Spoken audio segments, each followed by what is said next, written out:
cashier. The meaning of queen means the female ruler of an independent state, especially one who inherits the position by right of birth. If you're into chess, it means the most powerful chess piece is the one each player can move within any number of unobstructed squares in any direction along with a rank, file, or diagonal on which it stands. A queen is a powerful being no matter what. I am a powerful being. I carry myself as a queen and I don't care what the man-owned society says or feels about me. I am a woman made and self-made. I own an empire and I do what the fuck I want. My life wasn't always wealthy and successful, so I'm going to tell you how it all got started.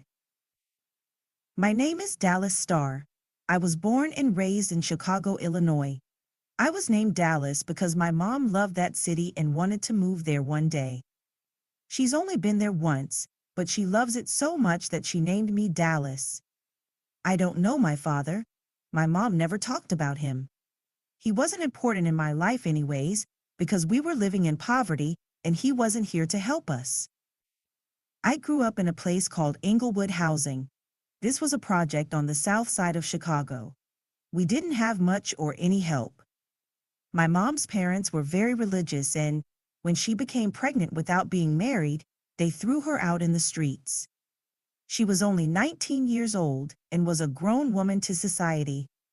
No one helped her, no friends, no family, no one helped my mom.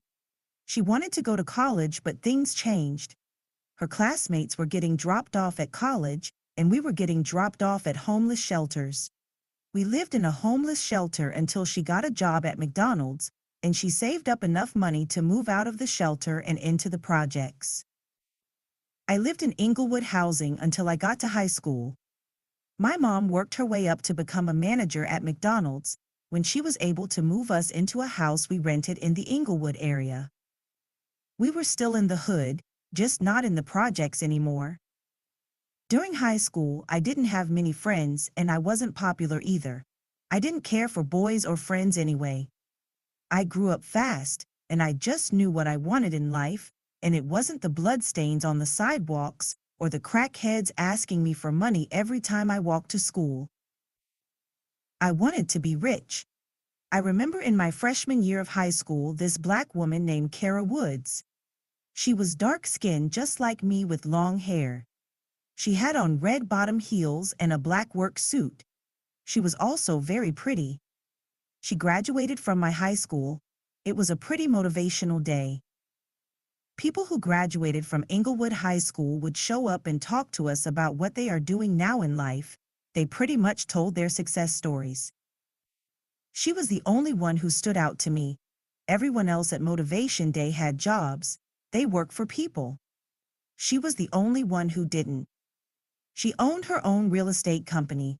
She had over 50 real estate agents that worked under her brokerage. She was a self-made millionaire. She lived in Miami, Florida, and drove a white Lamborghini. She grew up in the same project housing as I did, and she went to college and didn't look back. When she spoke with power, and she talked about money. Some of us paid attention, and a lot of others didn't care what she had to say, but when she spoke, I felt like she was speaking to me and only me.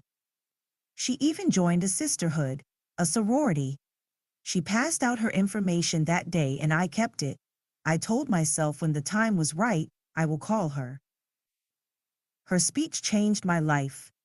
I just knew I wanted more, and to see someone who was in the same place as I was and made it out of Inglewood, then I knew I could do it as well. So I was focused.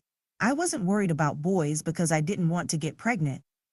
I got a job at a grocery store called Dominic's. My freshman year, once I turned 15 years old, they allowed 15-year-olds to work there if the school agreed to it. I was a cashier. I didn't wear designer clothing because I didn't want any attention on me. My mom taught me that if I looked like I had money, I would get robbed. So I saved my money and I got a bank account at Chase Bank. I saved a lot of money. I worked 30 hours a week during the school year and still made straight A's. In the summers, I worked 40 hours or more. I got some school clothes and got my hair done time by time.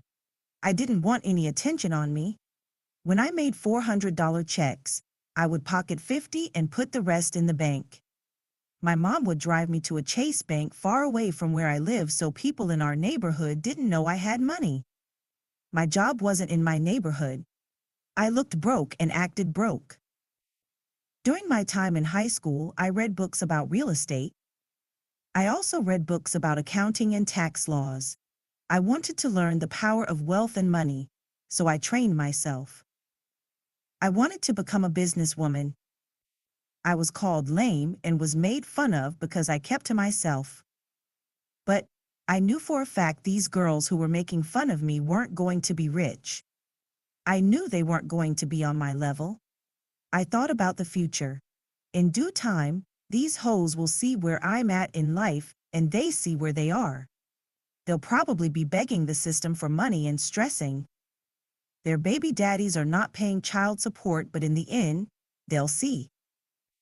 In high school, I didn't go to homecoming or prom. That shit didn't excite me. While others were partying, I was at work or I was reading books about wealth. One of my favorite books to read is Rich Dad, Poor Dad. That book alone changed my way of thinking. I wanted to be a boss, a business owner. I got that poor mentality out of my head. I wasn't wasting my money on materialistic items. Those were liabilities. While in school, I saw all the popular girls and boys wear the name brand clothing and shoes. Some had jobs, but they would waste their whole check on some Jordans. They looked rich, but they were poor. I knew I was poor as well, but there was a difference between me and them.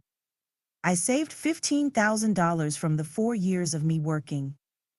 I had that much in savings and I wanted to use that money to buy some real estate or some land. I had big dreams and I knew my dreams could come true. I applied to different colleges and I was offered a full ride to Memphis University. I got an academic scholarship. My housing and education was paid off. My mother was very proud of me. She was more happy than I was. She actually surprised me with a Jeep. It was a 2007 Jeep Liberty. It was red, my favorite color. The Jeep was just in time because I just got my license.